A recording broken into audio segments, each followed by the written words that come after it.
Hey, I'm Steven and this is Solving the Money Problem. If you're new here, welcome. For everyone else, I'm glad you're back. In this video, I'm discussing what's in store for Tesla in 2020 and what it means from an investor's point of view. If you want me to cut to the chase, I will. 2020 looks great for Tesla, its mission and its stock. I can't predict the future, but I can look at what we already know and reason from there. So let's do exactly that. China. As I've previously said, Tesla and China are in the midst of a heated romance with all kinds of favours being provided. Doors have been opened, exemptions and exceptions have been made, approvals have been accelerated. China's government wants EVs and Tesla to succeed. Gigafactory 3 was built in 10 months flat. 10 fucking months from muddy field to Model 3 production. It's absolutely nutty how fast Tesla got stuff done in China. Tesla have applied all their prior learnings to Gigafactory 3, the machine that builds the machine, ensuring not only was it built faster and more efficiently, but it will produce faster and more efficiently. And while Tesla have told analysts to expect margins comparable to made in United States Model 3s, I don't believe that's the full story. Their current sale price is about $10,000 higher than the made in US versions. Once production is ramped, Tesla will be enjoying very healthy margins thanks to lower labour costs and new efficiencies in the manufacturing process.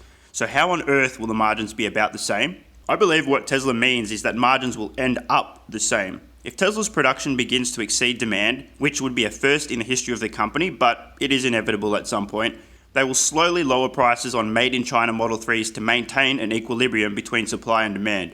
Eventually, these price reductions will see much lower sale prices while maintaining comparable margins to the US version. As this happens, Tesla will utterly murder BMW, Mercedes and other premium brands, electric or otherwise, as well as sucking up customers out of lower price points in what's known as the Tesla stretch.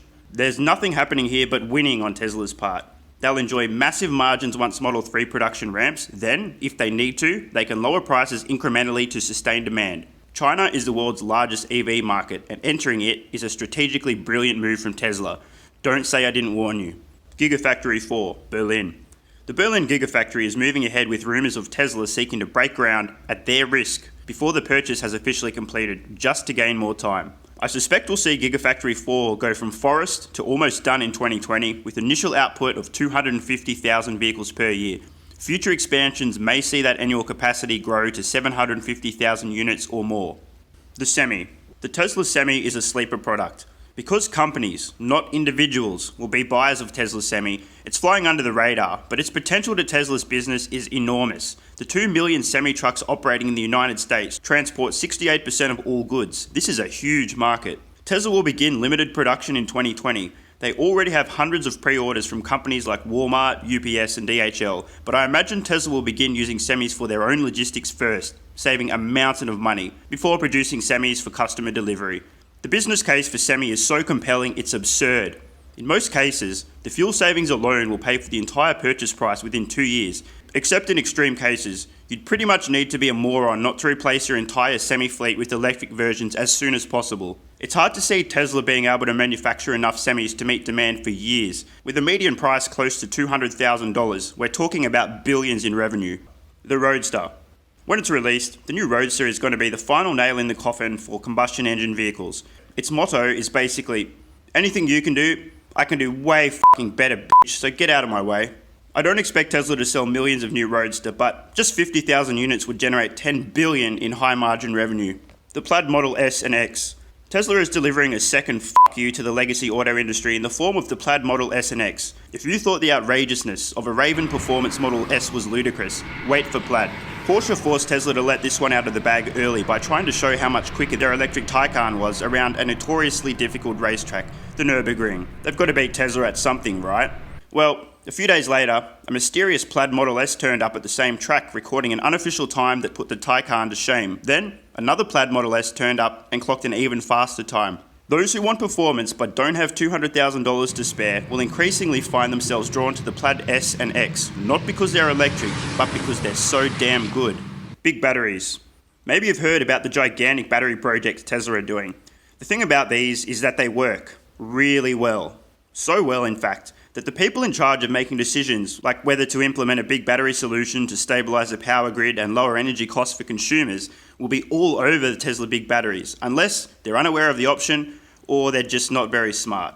Have the world's biggest banana, have the world's biggest prawn, like we have on the roadside along the highways around the country. But That's not solving the problem. This big battery is already playing a key role in stabilising the grid, and it's doing so with a speed, precision and agility that's never been seen before. These big ticket items will continue to see growing demand, which will help Tesla's bottom line. Don't say I didn't warn you. Solar roof. Tesla is doubling down on solar now that Model 3 production is humming along, and finally, the solar roof is complete, and boy is it compelling. The solar roof is about the same cost as a regular premium roof. One of them prints you money, the other does not. Doesn't take a genius to understand the economics here. Solar roof will be massive once consumers learn about it, and with pricing around the same as a base Model 3, it will contribute substantially to Tesla's revenue. Don't say I didn't warn you. Virtual power plants. As the Tesla-powered virtual power plant in South Australia continues to save the day, keep the lights on, reduce energy prices and expand from its current 1,100 homes to an ultimate 50,000, Tesla moves closer to its goal of becoming a giant distributed utility. This is their proof of concept. This thing is working so well, cities around the world are wanting their own virtual power plants. This alone could spur demand for solar and power walls toward millions of units per year. We're talking billions in revenue and totally disrupting the utility market. Battery and Powertrain Investor Day. In early 2020, Tesla is holding a Battery and Powertrain Investor Day. Spoiler alert. And by spoiler, I mean, I'm just going to guess what will happen since I don't have my crystal ball with me today. Ready? They're going to first tell us how stupidly far ahead their current battery and powertrain technology is.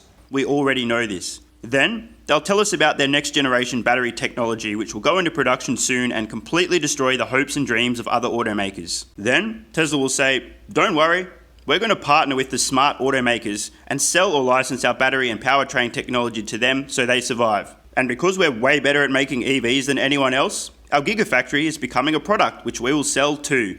Cash flow machines. Tesla will continue to turn on cash flow machines as their software team develop new forms of infotainment and performance upgrades.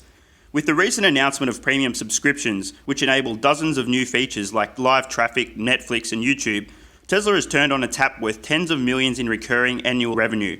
This is just one example of how Tesla can make almost pure profit by releasing upgrades and premium features via over-the-air software updates. If a customer wants a premium feature, it's as easy as downloading an app on a smartphone. This is huge. Please understand how important this is.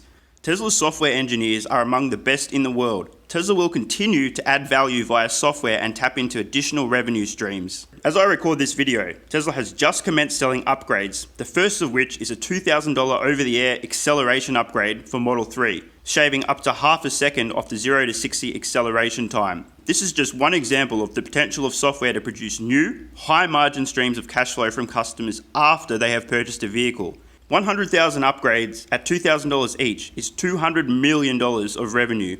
And don't forget, when full self-driving is solved and your Tesla can drive itself without supervision, the screen becomes everything with endless new infotainment possibilities.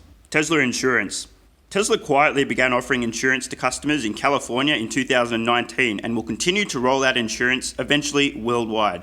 The thing about Tesla Insurance is this. They have way better data than any insurer and far safer cars than any other automaker. And their cars keep getting safer over time. This means Tesla can profitably offer much lower insurance premiums. Most Tesla owners will opt for Tesla Insurance. It's a no-brainer. Free money. Hey guys, did you know Tesla makes something so good their competitors will spend billions to buy it? And the best part about it? This thing is a waste product of Tesla's manufacturing process. They don't want it. It's useless to them, but it's highly valuable to others. Guess what it is? Zero-emission vehicle credits. States are incentivizing automakers to transition to EVs by telling them a certain percentage of their new vehicles must be zero emissions. If automakers fall below their quotas, they face gigantic fines. Thing is, many automakers don't have their shit together yet and have resorted to buying credits from Tesla to the tune of billions of dollars. Fiat Chrysler has agreed to purchase over 2 billion of these credits within the next year or two. This is free money, and trust me, they won't be the only buyers of Tesla's credits. Don't say I didn't warn you. Full self-driving. Whether or not you believe Tesla will achieve full self-driving in 2020, you must agree that the continual rollout of new features is bringing us closer. Either way, as new features roll out, more full self-driving revenue, of which there is around $500 million, can be recognised by Tesla. This revenue will boost quarterly results throughout 2020. Once full self-driving is achieved and Tesla are approved and awakens its fleet of robo-taxis, a truly gargantuan influx of high-margin revenue will flood in. Don't say I didn't warn you. As always, There's loads of other things I didn't have time to get to, like the rollout of the V3 supercharging, but I'll save those for future videos. In summary, 2020 looks like a breakout year for Tesla, with an incredible amount of good news on the horizon and little in the way of headwinds. The high margin levers of software that Tesla can pull will transform their financials as they continue to scale globally into the expanding electric vehicle and sustainable energy markets. There's still no competition. Tesla are still embarrassingly far ahead, and they're not slowing down. In fact, their lead is accelerating. It's going to be very exciting to watch Tesla execute on their master plan in 2020. Don't say I didn't warn you. I'm Stephen Mark Ryan, this is Solving the Money Problem, and I love you all. Thanks so much for watching. Let me know your thoughts in the comments below. How do you see 2020 playing out for Tesla? Are there any headwinds that you're concerned about, or do you see them having a relatively easy run? And if you have any ideas for future videos, let me know. I read all your comments. PS, if you're still watching, you're awesome. This channel has kind of blown up since it launched, and I'm working on making the best possible content for you guys, but it takes time. Consider supporting the channel at patreon.com/solvingthemoneyproblem so I can continue creating content for you guys. There's a link in the description. Either way, the best kind of support is you being here and watching, so thanks again.